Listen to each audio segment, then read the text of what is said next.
So in chapter 1, we learned how to not be a know-it-all. We learned in each chapter, Detective Wallace teaches us a detective skill that also helped him investigate the books of the New Testament. He taught us the first word is this big word. Say it with me, guys. It's presupposition. Say that. Presupposition. What he means by presupposition is that anytime you have a crime scene to investigate, you've got to make sure that you've got the right presupposition so that you can come to the accurate outcome. And we see this with our worldview.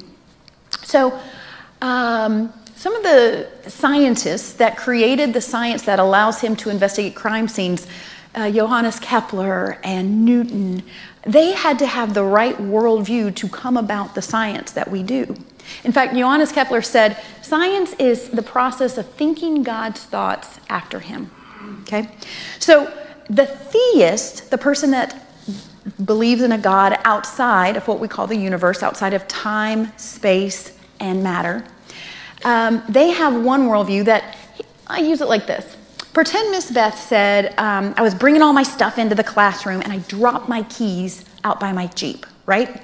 And I came inside and I was like, man, I can't find my keys. I said, guys, help me find my keys. They can only be inside this classroom. I was a know-it-all. I had a presupposition that my keys were only in this classroom.